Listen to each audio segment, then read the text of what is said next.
Hola, buenos días. Vamos a continuar con el capítulo 19, la consecución de la paz. Fíjate si esto es importante. Y vamos por la sección tercera, la irrealidad del pecado. Empieza diciendo, la atracción de la culpabilidad reside en el pecado, no en el error. Lo que nos gusta es el pecado. El error no tiene importancia y por tanto no nos gusta tanto. El pecado volverá a repetirse por razón de que nos gusta. El miedo puede hacerse tan agudo que al pecado se le niegue su expresión. Puede llegar a tener más importancia el miedo que el pecado. Puede tener tanta importancia el miedo que tape el pecado. Pero mientras la culpabilidad continúe siendo atractiva para nosotros, la mente sufrirá y no abandonará jamás la idea del pecado. Fíjate lo que dice. Pensar que la culpabilidad es atractiva para nosotros, pero miraros dentro y veréis cómo nos gusta que nos den la razón cuando criticamos a alguien. Cómo nos gusta juntarnos con alguien que piensa lo mismo que nosotros de la actuación de una persona, de un indeseable, de un traidor. Cómo nos gusta que nos apoyen en eso. Y cómo nos enfadamos con alguien que defiende a nuestro culpable. Pero mientras la culpabilidad continúa siendo activa, la mente sufrirá y no abandonará jamás la idea del pecado. Cada vez nos va a gustar más ver pecador al otro. Dice, pues la culpa todavía la llama y la mente la oye y desea ardientemente y se deja cautivar voluntariamente por su enfermiza atracción. Contra más personas vengan a apoyar la maldad de nuestro enemigo, mejor. El pecado es una idea de perversidad que no puede ser corregida, pero que, sin embargo, será siempre deseable. Amigo, desde este mundo es deseable.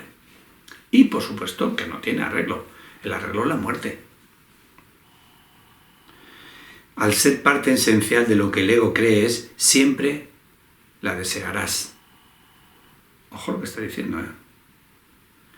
Y solo un vengador, con una mente diferente de la tuya, podrá acabar con ella valiéndose del miedo. Mira lo que dice. Dice lo mismo que para librarte de la culpa, con las mismas palabras, pero dice, y solo un vengador, con una mente diferente de la tuya, podrá acabar con ella valiéndose del miedo. La expiación con minúsculas está hablando aquí. Solo un vengador que parezca que tiene una mente diferente de la tuya podrá acabar con ella valiéndose del miedo. Vas a expiar la culpa con dolor. La expiación de aquí. Fíjate qué frase, ¿eh? Porque hay otra frase en la que dice, ahí si la encontrara, que necesitas una mente. Mira, así la mente es culpable y lo será siempre, a menos que una mente que no sea parte de ella pueda darle la solución. Es lo mismo, solamente que he dicho, de parte del ego. De parte del espíritu dice, así la mente, nuestra mente, nos parecerá culpable y lo será siempre, a menos que una mente que no sea parte de ella pueda darle la solución. Pero aquí se trata de lo contrario, sino de dar la razón a la mente y poner justicia donde la culpa está. Y solo un vengador, la palabra vengador, con una mente diferente de la tuya, que parezca que es externo a nosotros, podrá acabar con ella, pero valiéndose del miedo, no del perdón. Esto es expiar con minúsculas. El ego no cree que sea posible que lo que realmente invoca el pecado es el amor, es al amor, y no al miedo. Esta es la visión que da el espíritu de lo que a nosotros nos parece la culpa. El ego no cree que sea posible que lo que realmente invoca el pecado es el amor. Este es el punto de vista del espíritu y no al miedo. Y que el amor siempre responda. Pues el ego lleva el pecado ante el miedo exigiendo castigo, no ante el amor.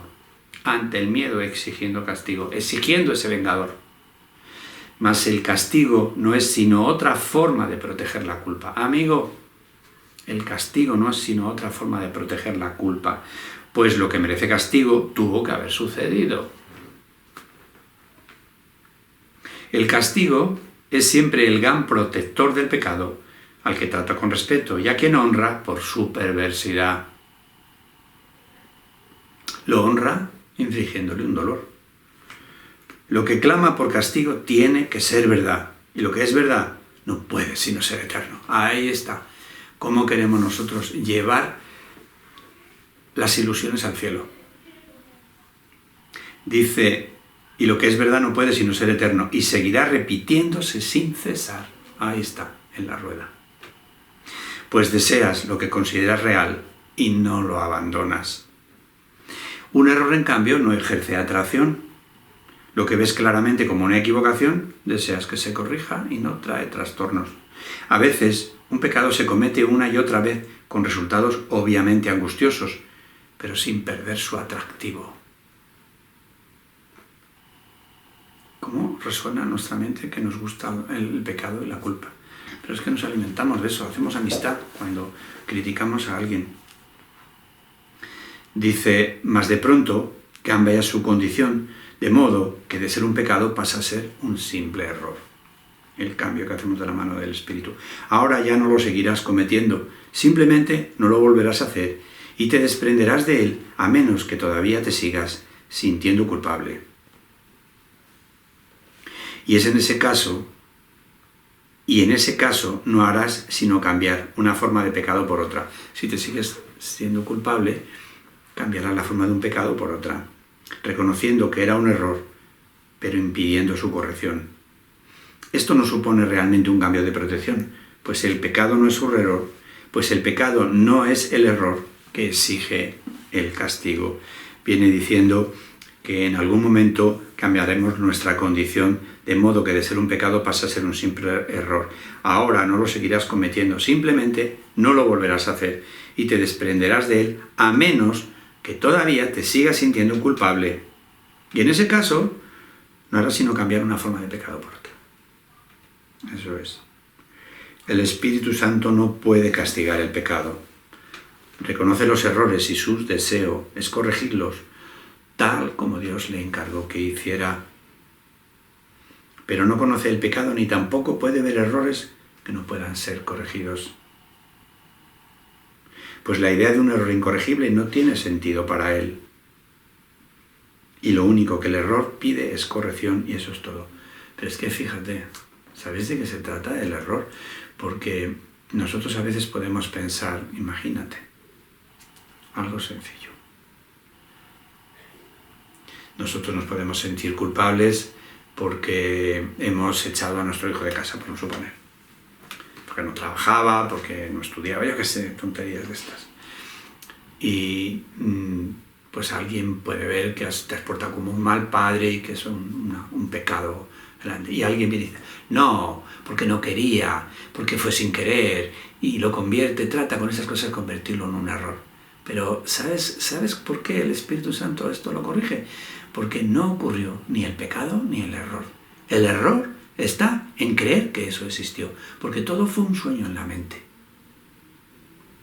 Entonces, no es que se rebaje la calidad de la falta de pecado a error, sino que es que el error estaba en considerar que eso era verdad, porque nunca pasó, nunca echó el padre de casa al hijo, simplemente lo soñaron, que eso pasó. Ese es el error. El error es confundir los sueños con la realidad. Pues la idea de un error incorregible no tiene sentido para él. A ver. Y lo único que el error pide es corrección, y eso es todo. Nunca pasó. Lo que pide castigo no está realmente pidiendo nada. Todo error es necesariamente una petición de amor.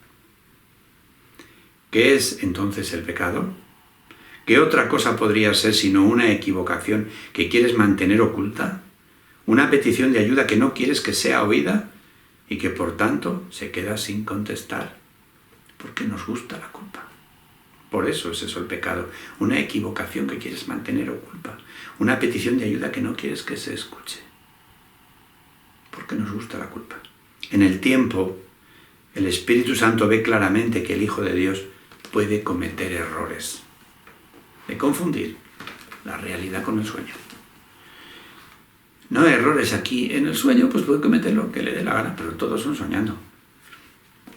Y dice, en eso comparte su visión, mas no comparte su criterio con respecto a la diferencia que existe entre el tiempo y la eternidad. Y cuando la corrección se completa, el tiempo se convierte en eternidad. ¿Sabes por qué? Porque cuando la corrección se completa, se acaba el pasado. que es el tiempo imaginado, que no existe, y el futuro. Cuando la corrección se completa, el tiempo se convierte en eternidad. El Espíritu Santo puede enseñarte a ver el tiempo de manera diferente y a ver más allá de él, pero no podrá hacerlo mientras sigas creyendo en el pecado. Mira. El Espíritu Santo puede enseñarte a ver el tiempo de manera diferente y ver más allá de él, pero no podrá hacerlo mientras sigas creyendo en el pecado. El Espíritu Santo nos puede sacar de cualquier lío que estemos, pero tenemos que permitir que nos corrija la idea del pecado en nuestra mente. En el error puedes creer, pues este puede ser corregido en la mente, pero el pecado es la creencia de que tu percepción es inalterable y de que la mente tiene que aceptar como verdadero lo que dicta la percepción. Pero el pecado es la creencia de que tu percepción es inalterable. Cuando yo me peleo con la gente, ¿pero qué es eso de aceptar? ¿Aceptar qué? Pregunto, los hechos. Los hechos es lo que tu percepción ve. Y aquí dice, pero el pecado, los hechos es lo que ves tu percepción. Ha asesinado a su hijo, ese es un hecho. Y dice, la creencia es el pecado de que tu percepción es inalterable, es verdad, que tu percepción es real, y de que la mente tiene que aceptar como verdadero lo que la percepción le dicta. Ahí está basada la idea de acepta y fluye. Si la mente no obedece, se la juzga como desquiciada. Si la mente no obedece, no acepta lo que la percepción muestra, cree que está loca.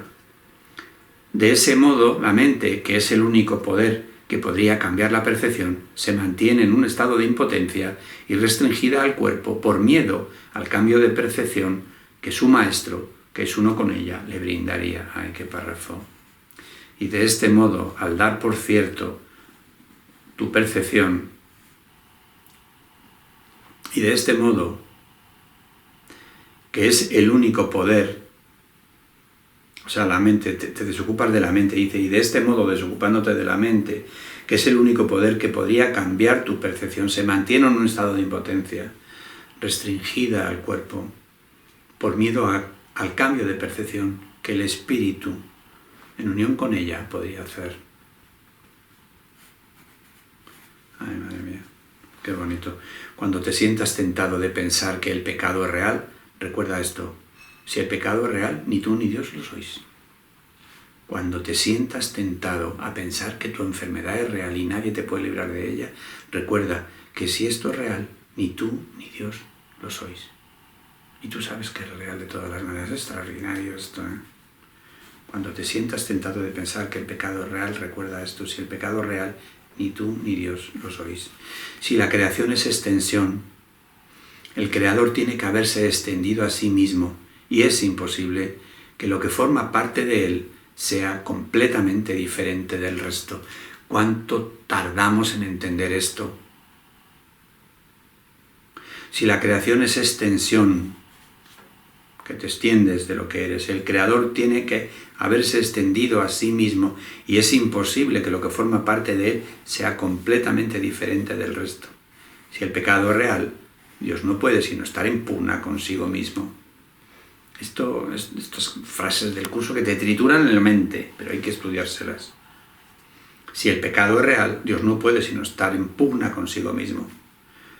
Tiene que estar dividido, debatiéndose entre el bien y el mal. Ser en parte cuerdo y en parte demente, pues tiene que haber creado tiene que haber creado aquello que quiere destruirlo y que tiene el poder de hacerlo. Y acaba diciendo, ¿no sería más fácil creer que te estás equivocando? Este párrafo es genial. Por favor, repasarlo y mirar todo lo que dice porque es genial. Dice, mientras creas que tu realidad o la de tu hermano está limitada a un cuerpo, seguirás creyendo en el pecado.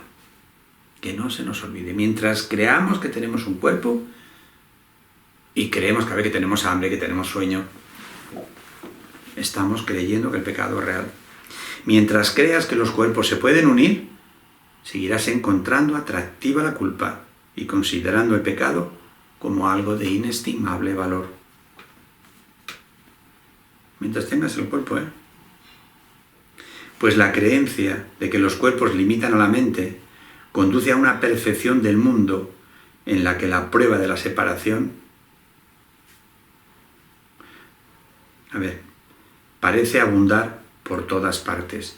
Dice, pues la creencia de que los cuerpos limitan a la mente conduce a una percepción del mundo en la que la prueba de la separación parece abundar por todas las partes. Aquí todos creemos que estamos separados y en pugna. De este modo, Dios y su creación parecen estar separados y haber sido derrotados. Claro, este mundo se hizo como un acto de agresión contra Dios y aquí Dios no está.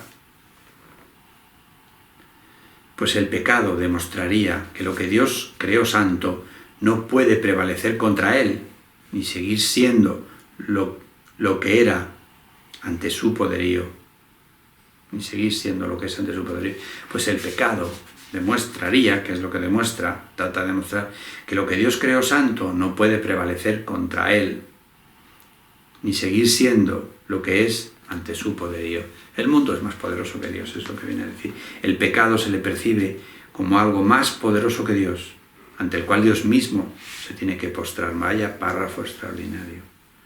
Ante el cual Dios mismo se tiene que postrar y ofrecer su creación a su conquistador. Mira, este párrafo habla de aquello que dice, y Dios amó tanto al mundo que le ofreció a su unigénito Hijo. El pecado se le percibe como más poderoso que Dios.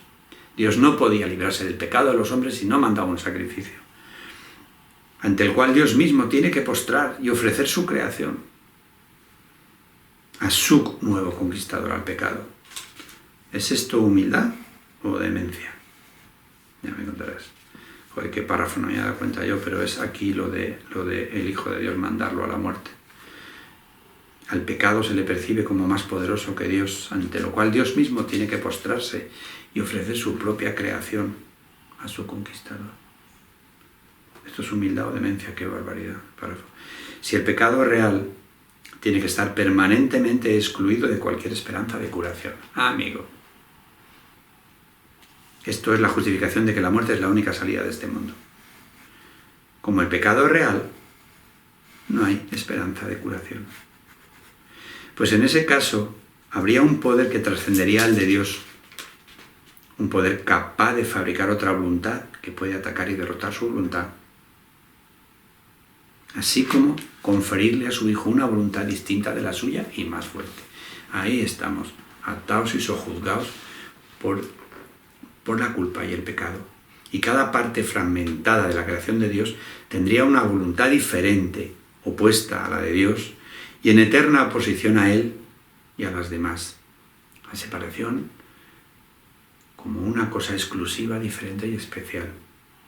Tu relación santa tiene ahora como propósito la meta de demostrar que eso es imposible.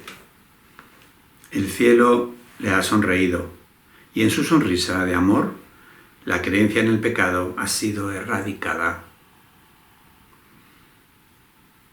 Todavía ves el pecado porque no te das cuenta de que sus cimientos han desaparecido. Esa es la historia del tiempo.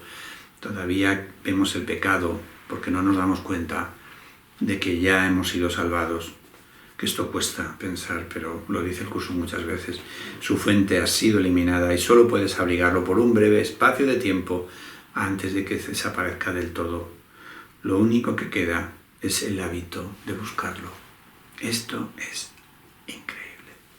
El hábito de buscarlo, el hábito de volver al pecado y a la culpa, el hábito de volvernos a morir, el hábito de volvernos a enfermar. Lo único que queda es el hábito de buscarlo. Por eso lo único que tenemos que soltar es este hábito. Sin embargo, al contemplar el pecado con la sonrisa del cielo en tus labios y con la bendición del cielo en tu mirada, no seguirás viéndolo por mucho tiempo más. La visión que tenemos que pedir del Espíritu Santo. Sin embargo, al contemplar el pecado, la desolación, no el pecado, la desolación, o sea, el pecado, la desolación que trae a nuestra vida, al contemplar el pecado con la sonrisa del cielo en tus labios y la bendición y su propia bendición en tu mirada, no seguirás viéndolo por mucho tiempo más. Fíjate, viene diciendo que al principio, que es en lo que estoy metido yo ahora, que al principio, aunque impidas la visión del Cristo, puede ser que sigas viendo el pecado, Pero dice, no seguirás viéndolo por mucho tiempo más. Me parece importantísimo. Pues en la nueva percepción, la mente lo corrige cuando parece presentarse y se vuelve invisible. La percepción del Cristo. Los errores se reconocen de inmediato y se llevan enseguida ante la corrección para que sean subsanados y no ocultados. Impagable. La nueva percepción ofrece a la mente la corrección. Cuando parece presentarse, inmediatamente se vuelve invisible. Los errores se reconocen de inmediato y se llevan enseguida ante la corrección para que sean subsanados, no ocultados. Serás curado del pecado y de todas sus atrocidades en el instante en que dejes conferirle poder, sobre tu hermano. Fíjate, esto es lo que nos tenemos que curar con nuestro hermano. Y lo ayudarás a superar sus errores al liberarlo jubilosamente de la creencia en el pecado en nuestra mente. En el instante santo verás refulgir la sonrisa del cielo sobre ti y sobre tu hermano. En el instante santo verás refulgir la sonrisa del cielo sobre ti y sobre tu hermano. Tienes que usar el instante santo. Hacía mucho que no lo decía. Y derramará su luz sobre él en jubiloso reconocimiento de la gracia que se te ha concedido. Pues el pecado no puede prevalecer contra una unión que el cielo ve con beneplácito. Tu percepción sanó en el instante santo en el que el cielo te concedió. Tu percepción sanó en el instante santo que el cielo te concedió. Olvídate de lo que has visto y eleva tus ojos con fe hacia lo que ahora puedes ver. Las barreras que impiden el paso al cielo desaparecerán ante tu mirada santa. Pues a ti, que eras ciego, se te ha concedido la visión y ahora puedes ver.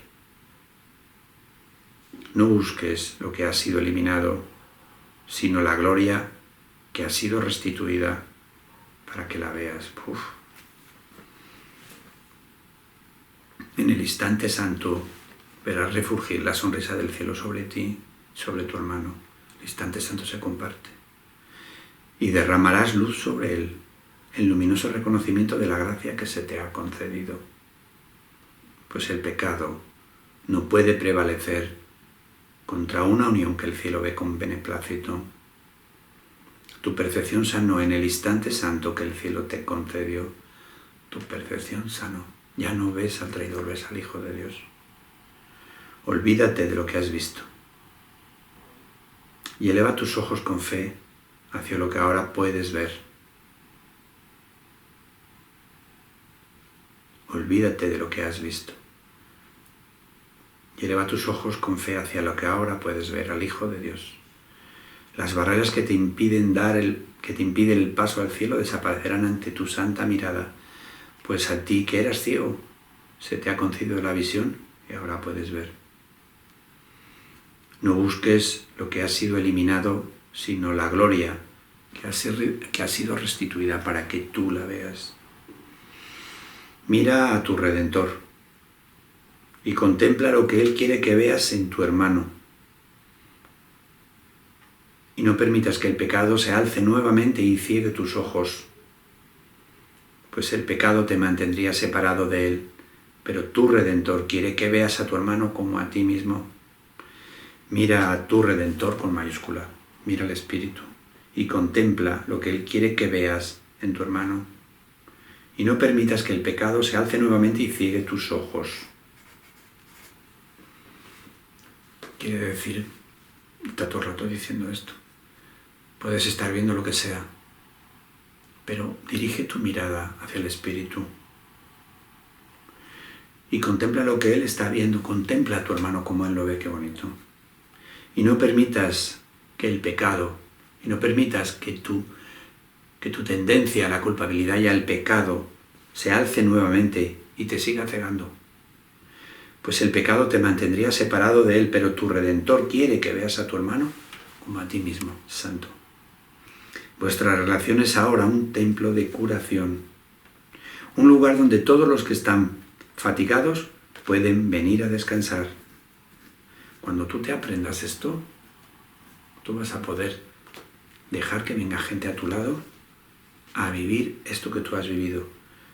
Dice, en tu lado, en ella se encuentra el descanso que les espera a todos después de la jornada.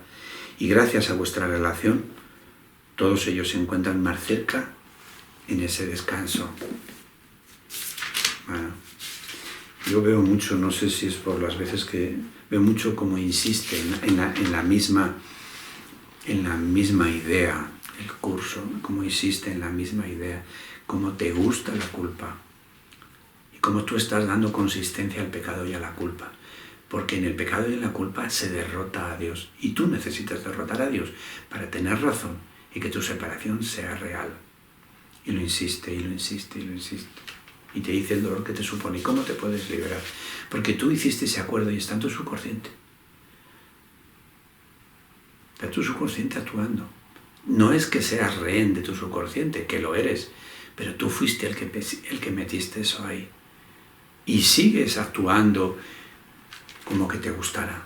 Y si no, mira a ver si no te gusta a ti, que critiquen al equipo de fútbol que es contrario al tuyo, que critiquen al presidente de gobierno que a ti no te gusta, que critiquen a tu hermano que te llevas mal con él. Mira a ver si no te gusta la culpa y el pecado.